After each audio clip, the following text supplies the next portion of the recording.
प्यारे दोस्तों, अस्सलाम वालेकुम। मैं काजी राशिद आपकी खिदमत में हाजिर हूँ। आज जो हम डिस्कस करने वाले हैं वो है CSS एसे का आर्गुमेंटेटिव टॉपिक जो 2005 के पेपर में आया था। तो ये टॉपिक आर्गुमेंटेटिव है। मैं पढ़ रहा हूँ वो topic. Every solution breeds new problems. जो भी सॉल्यूशन है वो नए प्रॉब्लम्स को जन्म देता है। ये टॉपिक हम सिर्फ यहाँ डिस्कस करने वाले हैं। इस टॉपिक के बारे में हम सिर्फ इतना डिस्कस करेंगे कि इसके एग्जाम्पल्स क्या हैं और एग्जाम्पल्स वो इस टॉपिक को कैसे सपोर्ट करते हैं, वो हम डिस्कस करने वाले हैं। Every solution breeds new problems.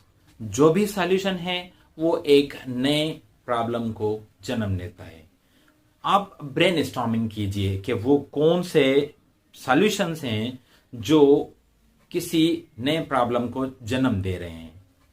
तो कुछ सॉल्यूशंस मैं यहां डिस्कस करूंगा, लेकिन उन सॉल्यूशंस के बारे में डिस्कस करने से पहले हम डायनामिक्स ऑफ द टॉपिक वो समझेंगे कि क्या है। यानी कि ये जो टॉपिक है इसके दो पार्ट्स हैं। एक तो सॉल्यूशन का है और दूसरा पार्ट है प्रॉब्लम्स का।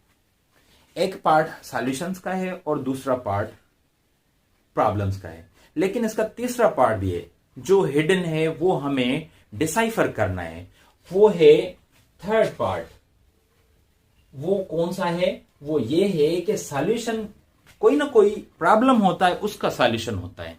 उसके बाद वो सॉल्यूशन दूसरे प्रॉब्लम को जन्म देता है। तो आप इस टॉपिक को किस तरह से डील कर सकते हैं? इसको डील करने के लिए आपको 3 डायमेंशनल अप्रोच अख्तियार करनी पड़ेगी। तो पहली डायमेंशन क्या है? वो ये है कि प्रॉब्लम। पहले आपको ये बताना पड़ेगा कि प्रॉब्लम कौन सा है जिसका सॉल्यूशन दिया गया है या डिग आउट किया गया है।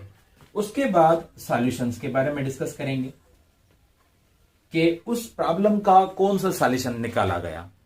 बाद में जो डिस्कस करना है आपको वो ये करना है कि उस सॉल्यूशन ने कौन सा प्रॉब्लम क्रिएट किया है। ये 3 डायमेंशनल अप्रोच अगर अख्तियार करेंगे तो इस टॉपिक को अच्छी तरह से लिख पाएंगे। ये टॉपिक 2005 CSS एसे का टॉपिक है।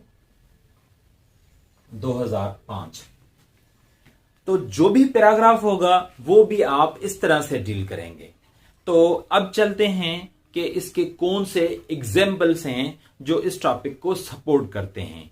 अगर मुझे कहा जाए तो इस टॉपिक की मैं अगेंस्ट नहीं जाऊंगा, इस टॉपिक के फेवर में लिखूंगा। अगर फेवर में लिखना है तो पहले तो मुझे थीसिस स्टेटमेंट ये देनी पड़ेगी कि yes it is definitely, yes it is well recognised truth that every solution gives birth to another problem. Every solution gives birth to new problems.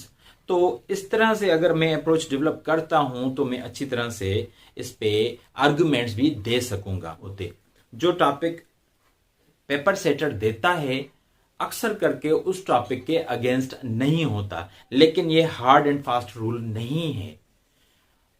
हमें ये टॉपिक जो बता रहा है, अगर हम इसके अगेंस्ट में जाते हैं तो हमारे पास दलाइल बहुत कम है, हमारे पास आर्गुमेंट्स बहुत कम हैं।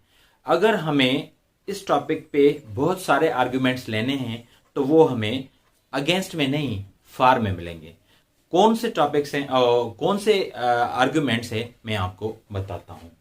सबसे पहला जो एग्जाम्पल है वो मेरे जहन में ये आ रहा है कि पुराने जमाने में हमारे पास ट्रांसपोर्टेशन नहीं होती थी, और जब ट्रांसपोर्टेशन के जराया नहीं होते थे तो उस टाइम हम सफर करते थे या तो पैदल या तो बैलगाड़ी इस्तेमाल करते थे, या इस तरह की जो व्हीकल्स थी वो हम इस्तेमाल करते थे।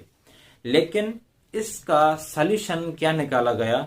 मोटर कार्स, मोटर व्हीकल्स, इस तरह की व्हीकल्स इन्वेंट की गई जो हमारे सफर को आसान करती गई, और हम एक जगह से दूसरी जगह, एक शहर से दूसरे शहर, एक गांव से दूसरे गांव और एक मुल्क से दूसरे मुल्क आसानी से सफर कर सकते हैं।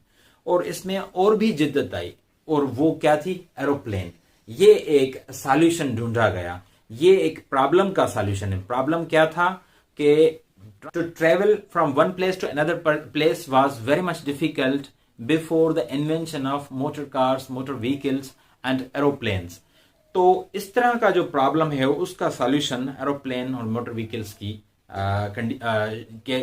शक्ल में आ गया। तो लेकिन इसने एक प्रॉब्लम क्रिएट किया। क्या प्रॉब्लम है आपकी नजर में? एक्सीडेंट्स? नहीं, एक्सीडेंट्स प्रॉब्लम नहीं है। प्रॉब्लम वो जो एक्सीडेंट वाला है वो मिसयूज ऑफ दोज व्हीकल्स है, यानी कि इसमें ड्राइविंग के दौरान हमारी नेग्लिजेंस है। ये प्रॉब्लम उस सॉल्यूशन के इस्तेमाल से नहीं हुआ, लेकिन उस सॉल्यूशन के मिसयूज से हुआ। और मिसयूज करने वाला कौन है? ह्यूमन। यहां जो प्रॉब्लम क्रिएट होता है उसके यूज करने से वो है मोटर व्हीकल से जो धुआं निकलता है, वो हमारे लिए एनवायरमेंटल पॉल्यूशन हमारे लिए वो एनवायरमेंटल पॉल्यूशन क्रिएट करता है। ये असल में प्रॉब्लम है जो एरोप्लेन और मोटर कार और मोटर व्हीकल्स से पैदा हुआ। यानी कि पहला प्रॉब्लम क्या था? Difficult journey. उसका सॉल्यूशन जो निकाला गया वो मोटर व्हीकल्स और मोटर व्हीकल्स जो हैं उसने कौन सा प्रॉब्लम क्रिएट किया? पॉल्यूशन। यानी कि ये साबित हो गया कि every solution brings a new problem, या every solution brings new problems. तो इस तरह से काफी एग्जाम्पल्स हैं, जैसे कि पेस्टिसाइड्स हैं, उसके भी साइड इफेक्ट्स हैं। जो मेडिकल ट्रीटमेंट है उसके भी साइड इफेक्ट्स हैं।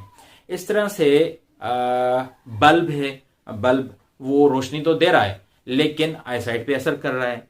कंप्यूटर स्क्रीन वो आईसाइट पे असर कर रही है। ये एक कंप्यूटर एक सोल्यूशन है और सॉल्यूशन ने एक नया प्रॉब्लम दे दिया। मोबाइल फोन हम यूज कर रहे हैं, मोबाइल फोन यूज करने से भी प्रॉब्लम क्रिएट होते हैं। वैसे ये एक प्रॉब्लम का सॉल्यूशन है मोबाइल फोन, और मोबाइल फोन खुद एक नया प्रॉब्लम दे रहा है in the form of I site and in the form of I diseases. तो इस तरह से काफी एग्जाम्पल्स हैं वो इस टॉपिक को सपोर्ट करते हैं। अगर आप इस टॉपिक को लिखेंगे अब तो आप अच्छी तरह से लिख पाएंगे, और मेरे ख्याल में आपको इस टॉपिक की जो जिस्ट है वो समझ आ गई होगी। तो दूसरी वीडियो में हम कोशिश करेंगे एक और आर्ग्यूमेंटेटिव टॉपिक ले आए और उसके जो डायमेंशंस है वो डिस्कस करेंगे, और उसके कौन सी एग्जांपल्स हो सकती हैं और उसकी कौन सी एग्जांपल्स हो सकती हैं वो भी हम डिस्कस करेंगे। बस इतना ही, मिलते हैं नेक्स्ट वीडियो में। अल्लाह हाफिज।